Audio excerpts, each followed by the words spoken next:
이 타이틀이 공공성 인문학이지만 학술연구재단의 저술지원사업에 선정이 됐었습니다. 당시에는 인문학, 이꼬르, 철학하기, 제목이 무겁다. 조금 어떻게 좀 교양책으로서 어떤 눈에 띄는 타이틀이 어떨까 하다가 2011년쯤에 공공철학이란 무엇인가라고 해서 제가 최초로 우리나라에서 공공철학을 소개하게 됐고, 또 정의라는 부분에 이제 마이클 샌들의 미국에 있어서 공공철학 논문도 썼지만 이제 그런 얘기도 나옵니다. 그래서 이제 뒷부분에 어떻게 하면 또 우리나라의 공공성을 개화할 건가. 박근혜 정권, 지금도 문재인 정권에도 이제 특히 공공성의 문제가 큰 문제라고 저는 생각하는데, 이제 그런 얘기를 좀 언급하다 보니까 이제 공공성 인문학으로 이제 타이틀이 바뀌었습니다. 오늘은 이제 다 말씀드리긴 좀 양이 좀 많기도 하고 해서 이제 저희들 여기 참석하시는 분이 대부분이 저는 동양 철학하지만은 또 교회를 또 다닙니다. 저는 이제 기독교 세계관인 것을 접하게 돼갖고 이제 교회를 다니게 됐는데 일본에서 세례를 받았어요. 그러면서 이제 여기 오시는 분들이 대부분 이제 교회 다니실 거라고 생각해서 교수님한테도 이제 타이틀을 이제 인간다움에 이르는 과정, 부제목이 유교와 기독교를 해서 이제 그거에 대한 얘기가 이 책의 이제 5장, 5장의 회복에 나옵니다. 그래서 그 얘기를 중심으로 이제 말씀드리고 이제 그 전에 또 책에 대한 얘기를 조금만 훑어보고 시작하겠습니다. 첫 번째 여러분이 보시면은 목차 다음에 조그만 문구가 하나 있습니다. 그게 보이시나요? 예. 네, 그게 이제 원래 거기 보면 제목 인용한 사람이 북송의 신유학자. 네, 저는 이제 주작을 전공했습니다. 주작이라고 하면 이제 우리나라에서는 성리학이라고 그러지만 이제 중국 송나라 주의 오리지널 주작을 한 거죠. 그러니까 주작이라는 게 넓은 의미의 주작과 좁은 의미의 주작이 있습니다만 이제 주작가 이후에 주작은 넓은 의미의 주작이죠. 막 해석이 조선시대 때는 성리학이라는데 좀 냄새가 좀 틀립니다. 색깔이. 그래서 조금 변형이 된 건데 저는 이제 오리지널을 했는데 그 주작을 하는 사람이 남성시대 사람인데 남성시대 때가 이제 북송시대 때 주작가 가장 많이 영향을 받았던 정호, 정이라고 하는 두 형제가 있습니다. 그 사람들이 남겨놓은 책에 제가 이제 저 나름대로 의역을 했는데 원문은 이런 겁니다. 이게 뭐냐면 이제 비록 지역을 하게 되면은 비록 천하에 있어서 공에 해당하는 일을 할지라도 이 약자는 만약입니다. 만약 이거는 이제 써이랑 같이 쓰이는데 그러니까 삽산 생각이죠. 사심이죠. 사심을 갖고 그거를 행하면 처리하면은 바로 곧 사사로운 게 된다는 이게 지역이 됩니다. 근데 저는 이제 지 나름대로 번역을 그 위에다 이렇게 했습니다. 저 나름의 이제 해석이죠. 세상의 모든 사람에게 적용되는 공공적인 일일지라도 사심을 품고 처리한다면 그것은 사사화가 돼서 공공성이 없게진다. 이제 이 얘기가 되는 거라고 저 나름대로 해석했는데 그 얘기가 이제 저 먼 북송시대 때 이 얘기 갖고 왔습니다. 이 얘기를 왜 하냐면 공공성 인문학 요거에 관한 얘기인데 뭐 마이클 샌델의 공화주의 공공철학이나 이제 그거 공화주의 공공철학이 일본에 들어와서 일본의 공공철학이 활사개공이라고 하는 특별한 용어를 만들어서 나옵니다. 근데 그게 이 세상의 공공성을 개화하기 위해서 가장 갖춰야 할 것들이 시민의 덕성이에요. 그것이 없으면 공공성이 발현되지 않는다는 얘기인데 그러기 위해서는 이제 정의의 전 단계 회복을 집어넣은 거예요. 회복하지 않으면 기독교가 얘기하는 인간다움, 유교가 얘기하는 인간다움이 과정과 방법은 틀리지만은 그것이 안 되면은 공공성은 전혀 될 수가 없다는 얘기입니다.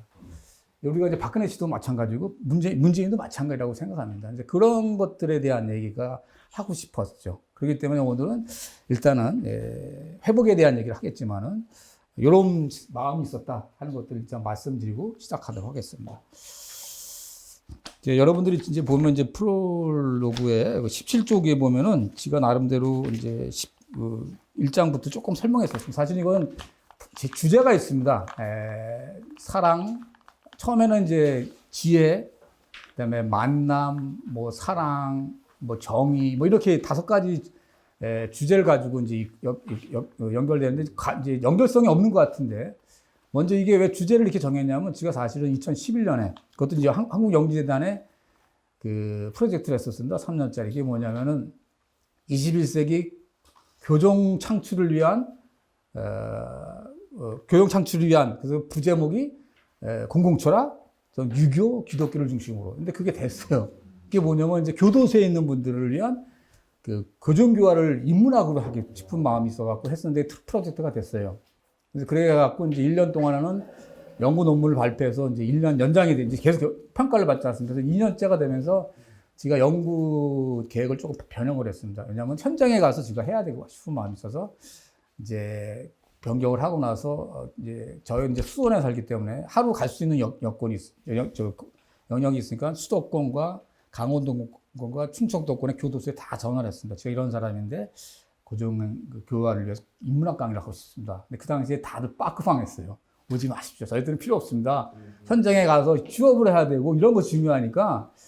근데 때마침 2012년 9월에 지금 그 문제 인물이 황교안 씨가 국무총리가 됐어요. 근데 그분이 국무총리가 되기 전에 참 법무부 장관이 됐죠. 근데 교정본부는 법무부 소속이잖아요. 근데 이분이 법무부 장관이 되기 전에 뭘 하셨냐면 우리나라 최초의 민영교도소, 아가페 소망교도소의 이사장이었어요.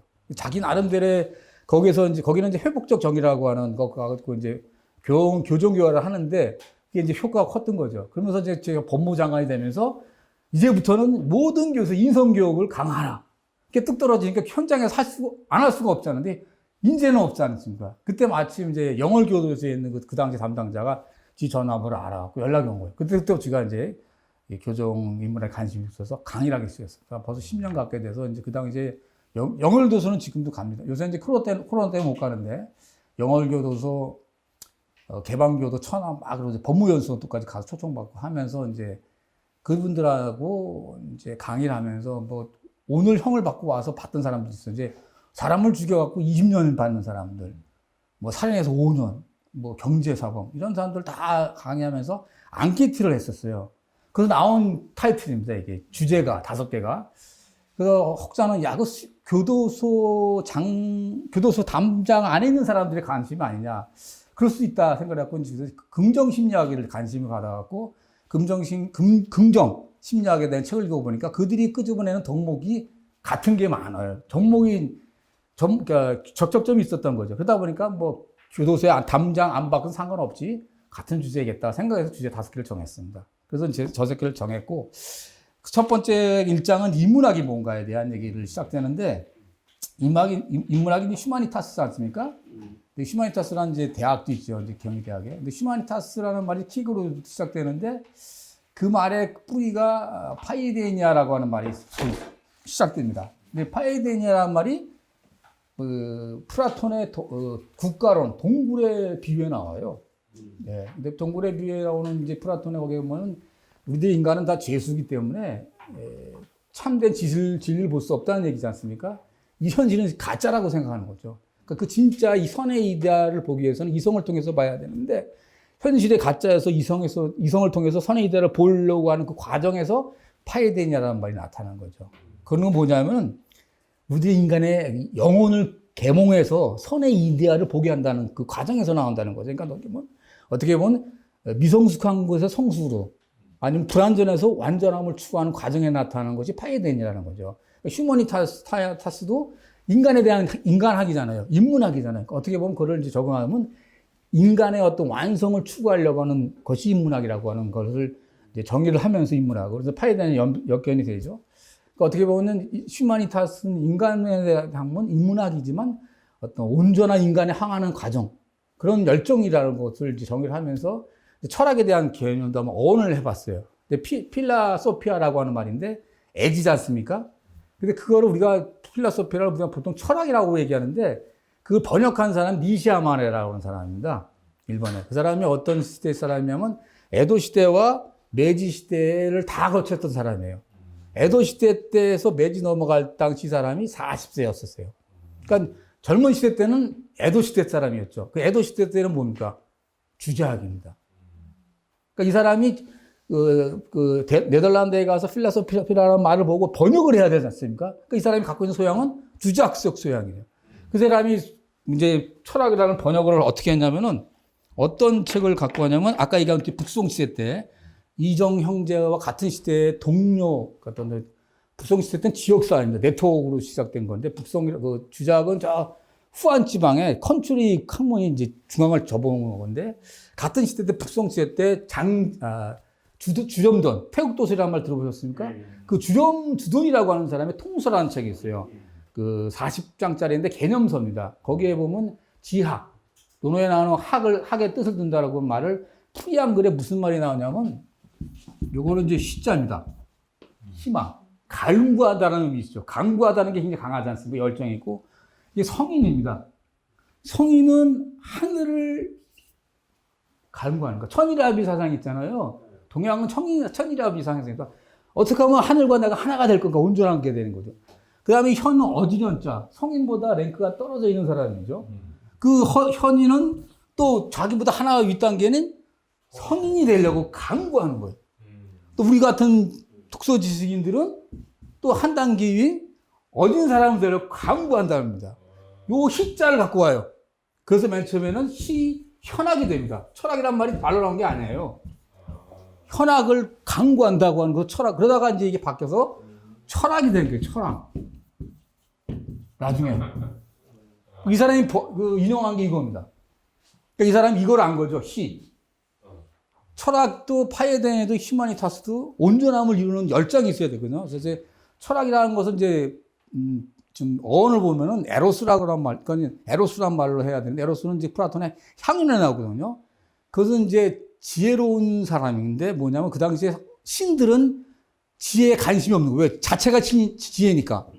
자체가 지혜이고 또 관심이 없는 사람은 무지죠. 무지한 사람은 관심이 없잖아요. 그 중간에 있는 사람이 우리들이라는 거죠.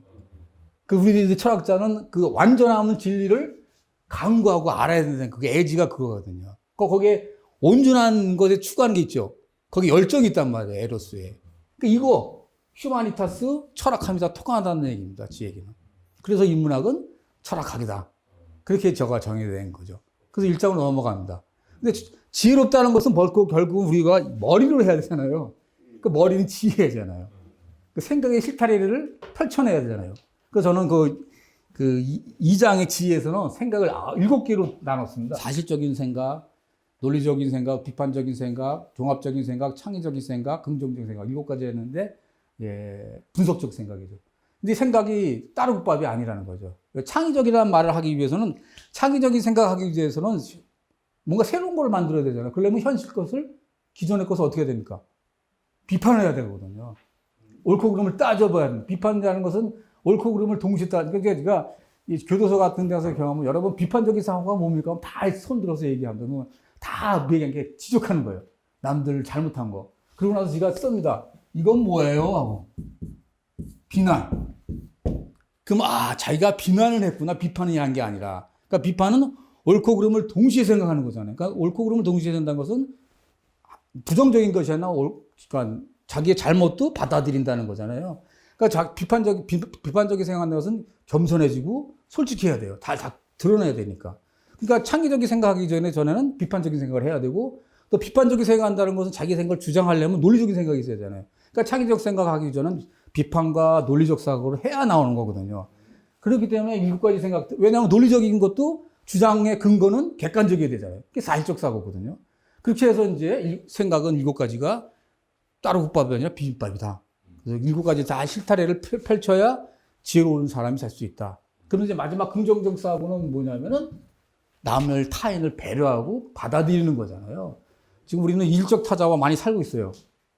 정말 뭐 어떤 분들은 유엔에 가입한 나라 수만큼 우리나라에 여러 가지 종교와 문화가 틀린 분이 사온다. 그래서 만남이 이루어야 된다는 것과 연결이 된다고 하는 걸 이제 넘어간 거죠. 긍정적인 살려면 나와 아닌 타자를 이해해야 되잖아요. 만남 역시도 나와 다른 이질적인 타자와의 만나야 된다고 하는 얘기를 해서 이제 3장으로 넘어가게 되는 거죠. 근데 만나면 어떻게 만나냐 해서 저는 이제 마르틴 부버의 나와 너라고 하는 걸 갖고 왔습니다. 그래서 나와 너. 네. 그 다음에 나와 그거. 그 다음에 이제 사르트의 즉자적 존재와 또 대자적 존재. 그 다음에 시선. 이렇게를 가지고 나와서 매치를 해갖고 진정한 만남은 나와 너와야 돼야 한다. 하나님과의 관계. 근데 부보에 의하면 나와 너와의 관계는 하나님과도 되고, 왜냐면 119쪽입니다. 그림이 있나요? 예, 거기 보면 이제 부보는 세계를 셋으로 나뉜다. 하나는 자연, 하나는 또 궁극적인 실체죠. 궁극적인 실체와 자연과 나 외의 인간을 보죠. 그 세 영역과의 만남을 이루려면 어떻게 하느냐? 나와 너와의 관계, 나와 그것과의 관계가 된다는 건데, 나와 너와의 관계가 됐을 때 1인칭 나와 당신과의 만남이 됐을 때 진정한 만남이 일어나는 거죠. 그러니까 하나님과 나의 관계가 하나님을 그것으로 생각하면 그것은 뭡니까? 사물화 되는 거잖아요. 그러니까 하나님도 그것으로 생각하니까 기복신앙이 되는 거죠. 나를 해달라. 또 내 옆에 있는 사람을 그것 의식으로 만나지만 내 무의식의 상대방을 그것으로 본다는 것을 할 수 있잖아요. 그럼 내 의식의 사람을 사물화되는 거죠. 그럼 이용하는 거죠. 그때는 만남이 이루어질 수 없다. 이렇게 해서 이제 만남이 뭐냐. 그리고 이제 사르트도 즉자적인 대자적인 이렇게 해서 같이 매치를 해서 만남이 이런 겁니다. 얘기를 하는데, 그거는 나중에 이제 우리가 이제 회복에 가서 하나님과의 관계도 이런 용어를 좀 더 대표시해 주시죠. 이게 즉자적 존재라는 것은 마르틴 사르트에는 세상은 의식이 있느냐 없느냐에 따라서 많아요. 의식이 있는 것은 누굽니까? 의식이 있다는 것은 인간이잖아요. 사물은 의식이 없죠. 그러니까 그거예요, 말이에요. 의식이 있어서 상대와의 관계 속에서 자를 인식하는 게 대자적이고, 의식이 없고 그 자체로서 받아들이는 게 즉자적 존재예요. 이게 사물이죠, 사물. 그러니까 시선에 의해서 내가 사물화될 수가 있어요. 왜냐하면 제가 이제 이거 할 때 대학에서 틱에 걸린 친구가 있어요. 뚜레트 형상이 걸린 사람. 그때 그 친구 동영상을 봅니다. 그러면 뚜레트와 트레가 막 욕을 해요. 근데 그 친구가 잘 극복을 해 살아갑니다. 그리고 학교에서는 걔를 관심도 안 둬요. 왜냐하면 무관심이 도와주는 거야, 그 친구들한테. 왜냐면 시선을 주면은 억압을 받고 자기가 더 뚜렷해, 긴장이 돼서. 근데 그 친구를 제가 동영상을 보는데 그 친구가 순실대까지 갔었어요. 고등학교 극복을 했는데 몇 년에 자살을 했어요. 그래서 제가 그 동영상을 못 봅니다. 그거를 이제 하는 거죠. 시선 때문에 우리가 자신을 사물화시키는 거죠. 그러니까 타인의 시선을 내가 받아쳐야 돼요. 그걸 상극이라고 그래요, 상극. 그러니까 상극과 상극이 돼야 서로 만남이 되는 거죠. 나의 시선과 타인의 시선이 서로 부딪혔을 때, 왜냐하면 우리는 이 사르트에 의하면 우리는 이 세상에 내려진 존재잖아요. 사르트는 본질이 결정된 게 아니잖아요. 내가 만들어가는 거잖아. 내가 빨간색이 되면 내가 빨간색이 되는 거잖아요. 근데 그것이 시선에 의해서 내가 사물화되면 나는 인간이 아닌 사물이 되어버린다고요. 그러니까 시선을 이겨야 돼. 그게 상극이거든요. 그러니까 그 뚜레 걸린 친구가 그 욕하고 막 쌍욕하고 막 뛰어대요. 그리고 지하철 때 이 테이프를 붙이고 다녀요. 등산을 가서 양치터에 가면 새벽에 약을 먹고 근데 막 욕을 해요. 새벽에. 그러니까 노인들이 쳐다보잖아요. 그러니까 엄마가 다 설명을 해줘요. 그건 또 뭐냐? 자기 어필이라고 합니다. 사르트는. 자기 드러내야 돼요. 그 시선에서 이기는 것. 이제 그런 것들을 하면서 이제 만남은 이런 거다고 이제 설명을 하게 됩니다. 또 하나 저가 한 게 케어 윤리를 갖고 옵니다, 제가. 우리가 이제 보통 세상 공정하고 공평하다, 정의의 길이다, 분배의 길이라잖아요. 근데 케어 윤리는 그게 아닙니다. 관계가 중요하다는 거죠. 부모님의 보살핌, 근본이 사랑이죠. 그래서 이제 다음에 사랑장으로 넘어가는 겁니다. 근데 이 사랑은 이제 에릭 프롬의 사랑의 기술을 갖고 이제 설명하는 또 다른 사랑이죠. 그는 뭐냐면 이제 무조건적인 엄마의 사랑과 조건부의 아버지의 사랑을 다 받아야 된다는 얘기예요. 어렸을 때 우리는 엄마의 무조건적인 사랑만 받은 사람은 결핍되고, 아버지의 조건적인 사랑만 받으면 억압적인 세계 사랑에서 권위에 대한 두려움이 생기는. 그래서 에릭 프롬의 사랑의 기술의 얘기는 뭐냐면 성숙한 인간이 돼서 세상에 나가야 된다는 거죠. 그렇지 않기 때문에 세디즘이 마약이 이런 게 나타나는 거죠. 왜 마약을 피냐면 엄마 뱃속에서의 공생적 화원감을 느끼기 위해서 핀다는 거죠. 엄마 뱃속에서 엄마와 나와 아이가 하나가 돼서 공생적 화원감을 느끼잖아요. 근데 아이는 공생적 화원감을 누리고 싶어서 거기 있으면 됩니까? 안 됩니까? 10개월 되면 나와야 될 수밖에 없는 운명이죠. 운명 때문에 나오자마자 얘는 불안과 죽음을 느낀다는 거죠. 그때 필요한 것은 엄마의 무조건 사랑. 그런데 그것만 되면은 절제가 안 되니까 아버지의 조건부적인 사랑을 다 틀리잖아요. 개인마다 엄마의 사랑이 있고 아빠의 사랑을 각자가 자기화되는, 그래서 성숙한 사람이 돼서 세상에 나가야 된다는 얘기가 이제 에릭 프롬의 사랑의 기술에 대한 요약입니다. 그래서 제가 여기서 이제 다른 것도 이제 영화를 많이 이용하지만 여기서는 이제 그 샤인이라고 하는 영화 있어요. 오스트리아의 그 천재 피아니스트 있잖아요. 실화. 그 사람의 성장 과정을 저는 그렇게 보고 있거든요. 이 영화에 보면은 이분이 이제 아버지 억압에 대해서 아주 아버지가 막 때리고 하고 오줌도 싸고 그러잖아요. 아버지의 권위에 눌려서 사랑은 그것만이라고만 생각하고 그래서 이제 병이 걸리잖아요. 그래서 나로 와서 이제 여자들을 만나면서 회복하는 과정이 있죠. 그래서 마지막에 이제 결혼한 사람이 길련이라고 여자인데 그 사람이 이제 모든 걸 포용을 해서 뭐 그래서 이제 사랑 얘기를 넘어갑니다. 여기까지 이해되셨습니까? 이제 좀 빨리 가는데. 예. 예. 사인이라는 영화 한번 보십시오. 참 재밌고 요거 적용할 수 있는 얘기입니다. 예, 그 다음에 이제 회복의 배우감도 오늘은 이제 회복에 대한 얘기가 되는데, 이제 회복 얘기가 됩니다. 그리고 그래서 이제 아까도 말씀드린 것처럼 이제 유교적인 인간다움이나 기독교적인 인간다움이 잘 돼야 공공성이 개화되는 어떤 시민의 덕성이 되기 때문에 제가 정의를 내리기 전에 이제 회복이라는 타이틀로 와갖고 유교적인 인간다움과 기독교적인 인간다움이 결국은 틀은 같다는 얘기를 결국 하고 있습니다. 간증하는 간증이지만은 전 이제 유학을 가기 전에 30대 초반에 갔습니다. 대학원을 졸업하고. 저는 저 어머님도 권사님이시고, 그래서 그 아파트에 저희 어머님하고 동생분, 이모님이죠. 같이 사셨어요. 내일 이제 유학을 떠나는 날입니다. 근데 어머님은 저한테 말씀을 못하죠. 교회를 다녀라. 전 그때 교회를 안 다녔거든요. 이모님이 오셔서, 현창아, 너 일본에 가면 혼자 생활해야 되는데, 일본 가면 일본인의 크리스찬들이 굉장히 성실하니까 일본어로도 배울 겸 교회를 다녀보는 게 어떠니? 그래서 제가 뭐라 그런지 아십니까? 제가 교회를 다니면 손에 장을 짓겠습니다. 그러고 갔습니다. 그러다가 이제 거기서 제가 손이 올라가갖고, 침례교회에서 세례를 받았습니다. 그래서 교회를 다니게 됐습니다. 그러다가 이제 박사학위를 받고 왔다가, 박사학위 전에 이제 2003년에 박사학위를 받는 2002년에 이제 귀국을 했죠. 그래서 논문을 쓰고, 다 이제 통과가 되고, 그러고 나서 이제 와세대학교 아까 말씀드린 것처럼, 특별히 거기도 이제 일본의 학술연구재단이라는 게 있어요. 우리나라 똑같아. 거기에 이제 프로젝트가 됐습니다. 거기서 이제 굉장히 많은 지원을 받아서 갔죠. 거기서 이제 교회도 다녔었습니다. 그러다가 너무나 뜨겁게 세례를 받아서 그때는 이제 기독교 세관을 몰라가고 사람들이 다 그렇습니다. 동양 철학하는 사람이 성령 세례를 받았으니 목사를 하셔야 된다. 신학대학을 다니셔야 된다. 그게 엄청 스트레스가 됐습니다. 1년을 스트레스를 받았어요. 그러니까 집사람한테 얘기도 못하고, 집사람한테 이제 내 사모되는 거냐. 공부하는 거 포기해야 되지 않느냐. 그래서 연구 기간이 다 끝나서 귀국을 하기 전에 제가 책을 읽게 되면서 기독교세, 그러니까 온전한 진리인가요? 여자분이 쓴 거 있잖아요. 온전한 진리라는 책이 있었는데 두꺼운 거. 그 책은 700장 귀국하면서 저 담임 목사님 책을 주시더라고요. 한번 읽어봐. 700쪽 되는 건데 그게 기독교 세관입니다.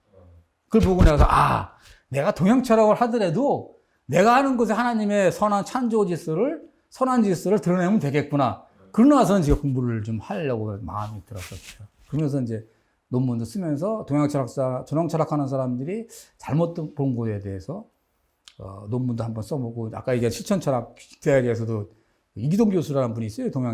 성균관 대학에. 그분이 쓴 것도 보면서 비판도 하고, 이제 그렇게 하게 된 겁니다. 어쨌든, 그렇게 해서 기독교 세관을 갖고, 이제 5장 얘기를 할 것 같습니다. 그 다음에 이제 6장에 넘어가면은, 저는 이제 박사학위 논문을 이런 책입니다. 건설이란다, 건설. 이게 왜냐하면 이제 우리가 살아가면서 규범과 상황이라고 하는 것에 갈등이 심하죠. 어떻게 보면 안식일을 지킬 것과도 어떻게 보면 규범과 상황의 문제거든요. 유교하면 상당히 규범적이라고 생각하는데 그렇지 않다는 얘기가 하고 싶었었죠. 그래서 이제 여러 가지 예를 많이 듭니다만 강의 시간에 이 건설은 뭐냐면 규범과 상황의 갈등을 해소하는 지혜입니다. 근데 이게 어디에 나오면 주인은 북송시대, 남성시대 사람이잖아요. 이 건설이 맹자에 나옵니다. 상황을 택하라는 얘기예요. 뭐냐면, 그 당시에 맹자 때는 BC 500년이니까 굉장히 남녀 칠적 부동석 정도가 아니잖아요. 그러니까 이런 얘기가 나온다. 남자와 여자가 서로 손에 물건을 건네주는 게 예입니다. 규범이죠. 이렇게 직접 건네주면 안 돼요. 이렇게 건네준 게 예인데, 그렇게 살던 청년이 있었어요. 그건 이제 맹자에 나오는 것을 제가 조금 현대로 사는 얘기인데, 젊은 친구가 그렇게 살던 친구인데, 아무도 안 곳에 가다가 어서 많이 들은 소리가 들립니다. 어느 여자가 허우적거리면서 사람 살려달라는 소리가 들려요. 가봤더니 자기 형수님이 운동에 빠져 허우적거리는 거 있는 거예요. 그게 맹자에 나오는 얘기예요. 어떻게 할 거냐 얘기예요. 형수님은 손을 뻗치고 있어요. 그리고 주위에 도구 하나도 없어. 어떻게 손을 뻗쳐서 살릴 수밖에 없죠. 손을 잡으면서 뭘 어기죠? 규모어기죠. 그 살리라는 거예요. 그 살린 게 권위다는 얘기입니다. 그 규범을 깨라는 얘기죠. 어쩔 수 없는 상황에서는 규범을 깰 수밖에 없는 상황이 많죠. 조금 아주 단순한 예로 여러분이 차를 타고 가는데 만삭에서 양수가 터진 분이 길거리에서 있을 때 어떻게 하십니까? 태우겠죠. 갔는데 병원에 갔는데 빨간불이야. 어떻게 하실래요? 가야죠. 똑같은 얘기예요. 가야죠. 그 얘기를 맹자가 하는 겁니다. 그래서 그거를 이제 주의라고 하는 사람이 또 이 권에 대한 해석이 시대에 따라 막 바뀌어요. 예, 한나라, 당나라, 북성시대 때 주자가 이걸 완전히 집대성합니다. 그 얘기를 하고 나서 이제 아까 말씀드린 것처럼 이제 미국의 공공철학하고 일본의 활사개공이라고 하는 공공철학을 소개하면서 우리나라 공공성 개화를 어떻게 할 것인가 하면서 이제 우리나라 헌법 얘기를 조금 합니다. 그걸 좀 소개해드리면은 272쪽에 보시면은 우리나라 32조 2항입니다. 국민의 모든 자유와 권리는 국가와 안전 보장, 질서 유지 또는 공공 복리를 위하여 필요한 경우에 한하여 법률로서 제한할 수 있으며 제한하는 경우에도 자유와 권리의 본질적인 내용을 침해할 수 없다 하는 것들이죠. 그러니까 공공성 담당을 누가 할 거냐? 국가냐, 개인, 갈등이 심합니다. 그러면서 지금은 보통 저도 이제 이거 공공철학이나 무언가를 번역하면서 이 NGO에서 많이 강의를 받았어요. 박원수 씨가 NGO 지금 뭡니까 환경부 장관, 그다음 보건부 장관, NGO 같은 협회에 있던 회장들입니다. 박영수랑 친해서 그때 서울 포럼에서도 발표했는데 그 사람들이 가지고 있는 구조는 이거예요. 국가와 시장이에요. 아니면 국가 아니면 개인. 그게 아니라는 거죠. 공공철학이라는 게 이제 국가와 우리가 뭐 공이잖아요, 그죠? 사가 있으면 여기에 공공이 있어야 된다는 거죠. 그렇지. 네.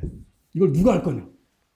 그래서 제가 이거 할 때 어떤 이제 시민단체 분이 벌써 한참 된 얘기는 이제 실례를 들면서 말씀하시는 게 정말 저소득층 단지에 사시는 가정이 있는데 꼬맹이가 당뇨병에 걸렸어요. 걔를 누가 키울 거냐? 진짜 있었던 일이에요. 엄마 아빠는 맞벌이라 가야 되고 걔를 국가가 해야 되잖아요. 복지는요. 그러니까 국가도 못하고 개인도 못하잖아요. 누가 할 거냐 이 사각지대를. 그게 이제 섹터, 시민단체, NGO, NPO, 이 공공성. 교회가 될 수도 있죠. 학교가 될 수도 있죠. 대학교. 그러니까 대학교가 뭐 천안에 있는 대학교들은 여름방학, 겨울방학 절간이잖아요. 그런 걸 열어놓는 거죠. 그런 것들에 대한 것들이 이제 공공철학이고 이제 특히 일본 애들이 이걸 이제 왜냐하면 걔네들에 있어서는 공짜는 우리는 공하면은 그 의미가 많은데 일본 애들 공하면 무조건 국가예요. 이게 딱 대립이 돼요. 이원론적으로. 그러면서 이제 공공수를 끄집어내면서 마이클 샌들도 이걸 강조하죠. 시민단체를. 그래서 틀은 같아요. 미국의 마이클 샌드의 공화주의 공공철학. 근데 공화주의 공공철학 전에 어떤 칸트나 이런 자유주의 공공철학은 조금 또 틀립니다. 근데 그 이전에 리프만이라고 하는 사람이 있습니다. 그 사람의 자연주의적 공공철학은 좀 또 여기 지금의 공공철학 비슷한 부분이 있어요. 여기도 이 리프만의 공공철학을 읽으면요, 공자 얘기를 꺼내요. 천명 얘기를. 시민의 덕성 얘기는 천명. 그러니까 그것도 좀 뭐 한번 읽어볼 만한 책이기도 합니다. 그렇게 해서 이제 공공철학을 하면서 아까 얘기한 이런 과정을 좀 타파해야 되지 않냐 하는 얘기를 합니다. 근데 시민단체에서 저도 얘기했는데 이건 안 맥혀 들어가요. 안 되더라고요. 그냥 국가, 시장 이게 강하더라고요. NGO는. 그러면서 이제 아까 말씀드렸처럼 이제 시민의 덕성이 필요하다 얘기를 하죠. 시민단체도 비리가 많습니다. 저도 그 NGO에 활동해봤는데 돈 때문에 비리가 많아요. 네. 그러기 위해서 이제 시민의 덕성이 필요하다. 그러기 위해서는 유교적이든 기독교적이든 인간다움이 돼야 되지 않느냐 하면서 이제 회복으로 넘어갑니다. 자, 그럼 이제 회복으로 넘어가겠습니다. 주작에서는 이런 말이 있습니다. 죄송합니다. 이건 이제 만자입니다. 이게 일본식으로 되었고 죄송합니다. 천지생 만물지심이라는 말이 있습니다. 천지라는 것은 이제 하늘이라고 생각하시면 돼요. 하늘이 만물을 낳는 거죠. 생생하는데 마음이 있다는 겁니다. 이게 뭐냐?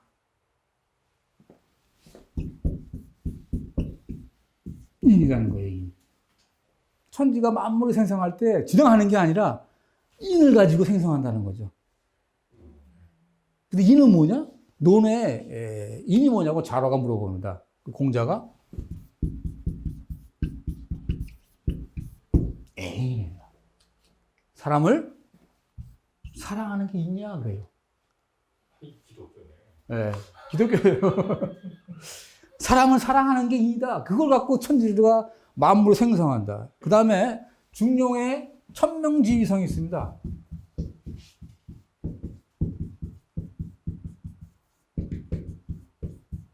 하늘이 명한 것 그것 성이라고 한다. 우리들의 인간의 본성은 누가 명했냐면 하늘이 명한 거예요. 하늘이 나한테 준 거라고요. 그게 뭐예요, 그게? 그게 사덕이에요, 사덕. 맹자에 나오는 인의 예지. 169쪽을 보세요. 그림이 있습니까? 인의 예지 있죠? 있습니까? 예. 이게 인이 아까 되었지만 큰 분모가 되는 거죠. 그러니까 인이라고 하는 뿌리는 보입니까? 안 보입니까? 안 보이잖아요. 그 열매가 뭐냐면은 측은지시래요. 이게 뿌리예요, 뿌리. 사덕. 사단이라는 거죠, 이게 사단. 왜냐면 드러난 거. 그다음에 의는 뭡니까? 수호, 지심. 얘는 사양지심. 그다음에 지는 시배지심이죠. 시배지심은 이제 저거죠. 비판적 생각이라고 할 수 있는데. 요게 사덕이에요. 이걸 누가 줬다면 하늘이 명한 건데 선천적으로 나한테 있다는 거예요. 그러니까 유교는 성인 가학론이라는 게 있습니다. 내가 성인이 될 수 있는 거예요. 내가 온전하게 갖춰져 있기 때문에. 스스로가 성인이 될 수 있는 거예요. 이것만 밝히면요. 근데 하늘이 명한 거예요. 근데 요것이 아까 말씀드린 것처럼 요것이 뿌리이기 때문에 보이지가 않기 때문에 우리가 측은지심 알잖아요. 그죠? 우물가에 빠진 애를 보면은 측은해하는 마음. 수호지심, 자기의 잘못된 것이 창피하고 남의 잘못이 싫어한 것. 그런 것들이 다 나타나죠? 나타나는데 이거는 보입니까? 안 보입니까? 안 보이잖아요. 그러니까 측은지심이 나타난다 할지라도 그 분모가 모아야 된다는 거예요. 그 그림의 것처럼 분모가 뭐죠? 인이죠. 측은한 마음 밑에 사랑이 없으면 안 되고 수요하는 마음에 사랑이 없으면 안 되고 예를 치를 때도 사랑이 없으면 안 되는 거고 옳고 그름을 따질 때 사랑이 없으면 안 된다는 얘기예요. 사랑이 없으면 빈수레 뭐 이런 거 있잖아요. 사랑이 근본이라는 얘기죠. 근데 이 사랑은 막 드러나는 게 아니에요. 이게 아까 이제 공사라고 하는 말을 했었잖아요. 북송시대 때 나면 이 공사가 마음의 문제로 적용이 됩니다. 사회적인 문제, 사회 현장이 아니라 인간의 마음으로 들어가. 이 공하면 공평무사한 거예요. 사는 사심이에요. 측은지심은 이제 맹자에서 우물가에 빠진 애를 예를 들어요. 우물가에 빠진 애를 봤어요. 어떻게 하실 것입니까? 우연히 봤어요. 뭐 가서 그 엄마한테 친구 삼을런지 아니면 뭐 시민상을 받을 아무 조건이 없잖아요. 근데 2006년도에 일본에 무슨 일이 있었습니까? 이수연 사건이 났었죠. 신호쿠보에서 죽었어요. 똑같은 사건이 같은 역에 나타납니다. 1년 있다가. 이수연 학생이 고려대 학생이지만은 유학을 가서 일본 학교 다녔어요. 근데 그 학교 다니는 친구가 똑같은 장소에 1년 있다 이번에 여대생을 구합니다. 근데 그 친구가 인터뷰가 뭔지입니까? 여대생을 들었어요. 빈상자 같대요. 그리고 2005년엔 서울의 모 지하철에서 김대건이라고 하는 학생이 지하철이 이렇게 있잖아요. 여기 이제 기둥이 있을 거 아닙니까? 이 친구 여기 있었어요. 철로가 있죠? 철로가. 꼬맹이가 떨어집니다. 보자마자 얘가 두 발자가 구워요. 그것은 알고 싶다. 0.3초의 기적이라는 그 프로그램을 보세요. 이게 나옵니다. 심리학자가 웃어요. 두 발짝 갔다 와요. 애를 안고 그래서 인터뷰합니다. 일본의 그 친구는 아무것도 안 보였대요. 스포트라이트가 비치는 것처럼 여대생만 보였답니다. 이 친구는 아무것도 안 보였어요. 자기가 발을 어디다 착지할 것만 생각나고 그것만 보였대. 그게 뭡니까? 고도의 집중력이에요. 이게 경이에요, 경. 유교에서 얘기하는 주일무적. 한 곳에 오로지에서 갈 곳이 없는 거예요. 이게 뭐냐? 집중력. 이때 마음은 사심이 있을까요? 없을까요? 우물가에 빠질 때 사심이 있었을까요? 없을까요? 없어요. 근데 그게 뭐예요? 인이죠. 그러니까 인이 발현되기 위해서는 공평한 마음이 먼저 있어야 된다는 거예요. 사랑을 베푸기 위해서는 내 마음이 먼저 뭐야 돼요? 공평하고 무사한 사심이 없어야 된다는 거죠. 그 그림이 167쪽입니다. 여기 이제 공승사라고 제가 썼습니다만 그 가운데 인 있죠? 예? 160쪽에 그게 이제 인이해지 사덕이라고 생각하시면 돼요. 167쪽입니다. 예, 167 있죠? 예, 예. 근데 그 사자는 사실은 이제 길지성으로 설명을 해야 되는데 이제 그건 복잡해지고 거기서 이제 사사로움이 없어진다. 공승사가 돼서 그 검은 게 하얗게 되는 거죠. 그랬을 때 인이 발현되는 거죠. 그러니까 사랑을 베푸는 게 보통 일이 아니야, 이게. 이게 수양론이죠. 이 경. 그 상태가 깨끗해야 된다는 거죠. 우물가에 빠진 애를 구할 때 그 마음 상태는 뭐 지가 해석한 거지만 맹제에 안 나오지만 그 이수연 씨 있거나 아니면 그 대학생들의 그 얘기를 들어보면은 고도에 집중력했다. 그는 마음이 깨끗하지 않냐. 그래서 유교에서 인을 사랑하기 위해서는 공승사가 돼야 된다. 뭐 이런 얘기를 이렇게 할 수가 있습니다. 그런데 그게 뭐냐? 하늘이 명한 거예요. 온전한 거죠. 모든 사람이. 그러니까 본질적으로는 다 보편하다는 거예요. 유교는. 이렇게 돼서 그러면 이제 이거를 이제 수용하는 놈이 유교적 인간다움이 될 수 있는 거겠죠. 그러니까 더 구체적으로 이제 설명하기 또 그런데. 근데 또 하나 뭐가 있냐면 더 재밌는 게 맹자에 이런 말이 있습니다. 갑자기 사랑의 자가 생각이 안 나네. 이런 게 있습니다. 친친 부모님을 가까이 하는 거죠. 그리고 나서는 백성을 안전하게 하는 거예요. 그리고 나서는 애물 따는 게 아니라 모든 사물을 사랑하는 겁니다. 그러니까 가정에서 사랑을 베풀고 사회로 확산되는 거죠. 그러니까 이거는 이제 축이 급인이라고 할 수 있습니다. 나를 미루어서 타인에게 이루는 거죠. 이게 이제 충서. 논어나 맹자나 충서죠. 그러니까 충서를 실천하는 게 하늘의 마음을 실천하는 사람이에요. 하늘이 명령하기 때문에. 그래서 유교적 인간다움은 하늘의 마음을 실천하는 사람. 더 얘기하면 충서를 실천하는 사람. 충서는 뭐냐? 우리가 얘기하는 황금률입니다. 기독교에. 이 충자, 서자. 네, 그렇죠. 마음에 고듬이 있어야 되고. 서자는 이저서자입니다. 이 서자를 파지하면은 같으려 했다가 타인의 마음입니다. 타인의 마음과 내가 같다. 내가 서고자 하면 타인도 서야 되고 그런 것들. 그러니까 우리가 얘기한 황금률과 같은 거죠. 그래서 이제 기독교의 인간다움 넘어가는 겁니다. 장이. 기독교의 그래서 이제 기독교 인간다움을 아까 말씀드린 것처럼 저는 이제 기독교 세계관, 창조, 타락, 구속 이제 이렇게 해서 특히 이제 창조의 관점을 강조를 많이 합니다. 우리가 하나님의 형상으로 이제 했다고 말씀하시고 세상을 창조하시고 모든 것이 선하시고 선하다 말씀하시잖아요. 그 다음에 우리가 이제 기독교 세계관에서는 문화혁명이라고 하는 거 있잖아요. 1장 28절. 세상을 뭐 관리자가 되라는 얘기. 그때 나오는 주어입니다. 주어가 뭐냐면 그들입니다. 그들. 창세기에 나오는 그들. 이게 뭐냐 이거죠, 이 그들. 저는 이건 창조시의 선한 사람이라고 저는 생각해요. 저의 해석이 틀릴 수도 있습니다. 창세기 1장 28절에 나오면 하나님이 그들한테 명령했는데 그들은 누구냐 이죠. 아마 창조시의 선한 사람일 거다. 그러니까 우리가 지금 이거를 우리가 일반적으로 많이 사용하잖아요. 문화형 나가서라. 근데 하기 전에 우리가 뭐 해야 되나? 그들이 돼야 된다는 얘기를 하고 싶은 거죠. 그들이 안 되고 어떻게 문화혁명 할 수 있겠느냐. 그들은 아마도 창조시의 선한 질서가 온전히 됐던 사람들이 아니겠느냐. 그래서 그의 그림을 제가 180쪽입니다. 이제 창조의 선한 질서, 그들에 대한 그들이라고 하는 그 주제가 어떨까 해서 이제 마리스부가 아까 세상을 궁극적인 실체와 자연과 인간으로 나눴잖아요. 그래서 그들은 하나님의 영이 그대로 있었고 또 마음도 온전하고 순전하고 순종적이었기 때문에 하나님과의 관계도 너와 나와의 만남이 이루어지고 자연과의 관계도 나와 너와의 관계가 있고 또 나 이외의 타자와의 관계도 나와 너와의 만남이 이루어졌기 때문에 이런 상태가 되지 않았을까 하는 생각을 합니다. 그러나 근데 이제 하나님의 속성은 많아요. 그죠? 그 중에 헤세드라고 하는 말이 있습니다. 구약에. 근데 그 헤세드는 어떻게 보면 이제 언약적인 사랑인데 그것이 이제 신약에 오면은 원수를 사랑하라고 하는 말로 넘어가잖아요. 근데 이제 기독교 하시는, 신학 하시는 분들이 유교의 인과 기독교의 기독교의 사랑을 같다고 하는 논문을 많이 써요. 근데 저는 그걸 비판을 합니다.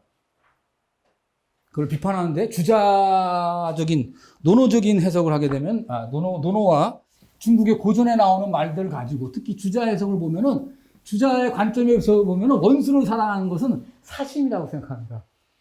사심이라고 생각해서 받아들이지 못해요. 그래서 어떤 말들이 있냐면은 이직 보응입니다. 올바름으로써 원망함을 갚는다는 것은 공평하게 이제 재판을 받아서 잘못한 것을 딱 정하는 거죠. 그러니까 괜찮은 거죠, 그죠? 그다음에 원망으로써 원망을 갚는다는 것은 뭔가 동해보복이라는 거예요. 그죠? 그것도 받아들여요. 근데 이덕 보응이라는 게 있어요. 덕으로서 원함을 갚아준다는 거예요. 그러니까 원수를 사랑한다고 하는 걸로 확장할 수 있는 거죠. 근데 이거를 주자는 그건 사심이다. 사심이다. 그 도저히 가능한 게 않다. 그 받아들이지 못해요. 그러니까 우리들의 기독교가 얘기하는 원수를 사랑하라는 말은 주자학적으로 보면 뭐라고요? 사심이야, 사심. 불가능하다는 얘기입니다. 그러니까는 유교가 얘기하는 사랑과 기독교가 얘기하는 사랑은 같다 틀리다? 틀리죠. 그죠? 이덕보호는 사사로운 것으로서 거짓이며 진실이 아니라고 하면서 도저히 행할 수 없는 행위다. 이렇게 정의를 내립니다. 원수를 사랑하라고 하는 얘기는 불가능한 얘기죠. 근데 송양원 목사님 하셨잖아요. 그죠? 그러니까. 하나님의 은혜라 그러죠. 그렇지, 은혜죠. 그죠? 네. 뭐, 어쨌든, 그렇게까지는 그런데, 이런 것들을 보면서, 주자학과는 좀 틀리지 않겠냐 하는 얘기를 하는데, 이런 얘기를 왜 하냐면, 이제, 그, 동양 철학의 지혜라고 하는 그, 효소대학에서, 교양책이 나왔었어요. 근데 거기에 나오는 이원론적 사고방식이 있잖아요. 이원론적 사고방식을 창세기에도 갖고 가요. 그러니까 이원론적 생각이라는 게 근대 철학이 시작되면서 데카르트부터 시작된 건데, 그럼에도 불구하고 이원론적 사고를 창세기로 집어넣어요. 동양 철학이라고 하는 그 교양책에. 잘못된 거죠. 이제 그런 것들은 이제 제가 논문에서 발표해서 잘못됐다고 얘기를 하는 거죠. 그러니까 어떤 의미에서 이런 것도 이제 그런 겁니다. 그러니까 기독교와 신학하시는 분들이 진앙 기독교적인 사랑과 유교의 인을 진앙 같다고 하기에는 조금 문제가 있지 않을까. 그러고 나서 이제 또 이제 얘기거리가 많이 될 수 있는 얘기가 옛사람과 새사람과 겉사람과 속사람 얘기 있어요. 근데 저도 저 나름대로 해석을 해서 사실은 이게 이제 기독교 세계관 동역회에서 발표를 했었던 내용 중에 하나입니다만 논의가 많습니다. 근데 이거는 이제 논의가 많으니까 저도 할 수 있어요. 결정된 게 아니니까. 그래서 그거에 대한 얘기를 하고 마치겠는데, 그거 이제 그림을 그려봤습니다. 192쪽입니다. 저의 해석이 있기 때문에 틀릴 수 있습니다. 거기에 지금 보셨습니까? 그 속사람에 그거 잘못됐습니다. 이게 편집팀이 잘못됐는데, 속사람하고 06이 돼 있잖아요. 그게 바뀌어야 됩니다. 6이 범위가 좁고 0이 넓어야 됩니다. 192쪽. 하단에 속사람 옆에 동그라미가 있습니다. 06이 이게 바뀌어야 됩니다. 그게 그 글자가 6이 적어지고 0이 많아져야죠, 범위가. 저의 해석이니까 신학 하시고 목사님도 계시면 그렇습니다. 자, 이제 옛사람과 새사람의 이제 구별은 구속인 거라고 저는 생각합니다.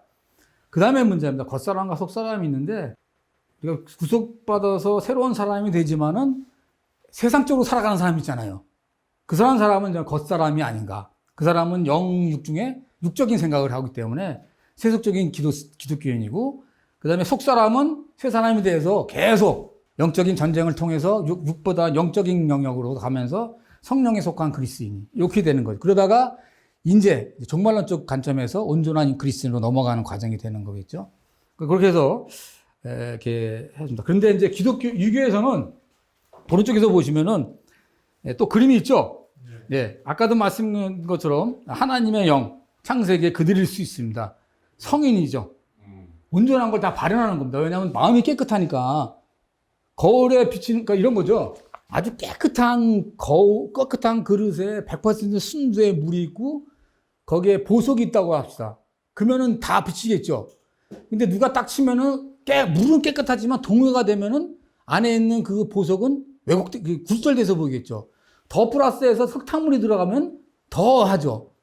물이 깨끗하고 그릇이 깨끗할 때 보였던 거지 물이 흔들리거나 더러운 물이 들어도 그 본래 모습은 그대로 있어요, 없어요? 있잖아요. 이제 그 얘기입니다, 유교는. 모든 인간은 보편적으로 선한데 여기서 얘기했죠. 기질지성이라는 것. 그러니까 이 본성을 싸고 있는 마음이 더럽고 깨끗한 사람이 천차만별이라는 거죠. 그것 때문에 왜곡된다는 거예요. 근데 그거를 닦는 게 기질지성, 본연 이제 회복하는 이제 수양의 모습인데, 근데 우리 경우는 타락한 다음에 하나님의 영이 떠나잖아요.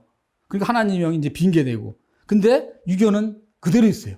하늘의 명은 보편적이기 때문에. 그러다가 구속 이후에 아까 이제 새 사람이 되면서 하나님의 영이 다시 들어오는 거죠. 그죠? 그러면서 이제 종말론적 관점에서 계속 이제 나름대로 뭐 성화장하면서 이제 온전한 삶이 되는 거고, 유교는 이제 범인상에서 계속 이 세상에서 내가 성인이 될 수 있으니까 성인과 수양론을 통해서 이제 성인이 돼가는, 그래서 회복하는 과정. 어떻게 보면 내용은 틀리지만 틀은 같지 않은 그러니까 기독교도 선한 하나님의 창조의 질서를 회복하는 것, 그게 인간다움이지 않느냐.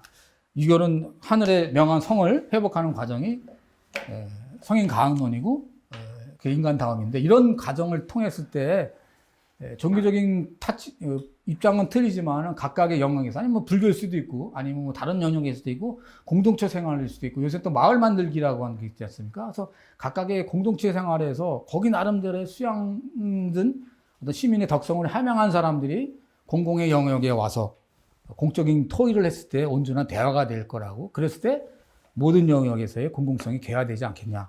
특히 공사라고 하는 이원론적인 관점이 아니라 공공이라고 하는 삼원론적인 관점에서 뭐 공공성의 개화를 해야 되는 것이 그 기반이 인문학이다. 왜냐하면 회복을 해야 되는데 인문학은 아까 인문학이고 또 완성을 추구하려고 가려고 열정에 나타나는 철학학에 갔기 때문에, 그래서 공공성 인문학 이렇게 타이틀을 했었습니다. 짧고 두서없이 얘기했었지만 이해가 되는지 모르겠습니다. 감사했습니다.